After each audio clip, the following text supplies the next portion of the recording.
LSGH Greenies sulod na sa NCAA Season 98 Juniors Basketball Finals batok sa Letran Squires. Dipildi sa number 3 ranked LSGH Greenies ang number 2 San Beda Red Cubs sa NCAA Season 98 Juniors Basketball Semifinals. Doble ang paningkamot sa LSGH gumikan sa twice to beat advantage sa San Beda.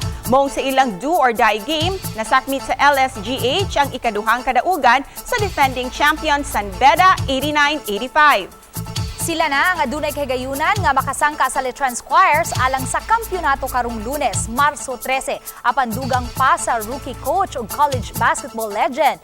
Bisan kung nagselebrar sila sa ilang pagsud sa finals, balik trabaho sila gilayon alang sa higpit nga pagpangandam sa team. I believe na kailangan mag-recalibrate kami. There's a lot of mistakes also in our game, so we have to assess everything first, especially against Letran. They're really tough. I'm telling you that kasi iba na yung laro nila, medyo mama sila maglaro eh. Ayaw si Piata ang Game 1 sa NCAA Season 98 Juniors Basketball Finals karong Marso 13 sa alas 2:30 sa hapon, live sa GTV ug sa live stream sa NCAA Philippines Facebook ug YouTube accounts.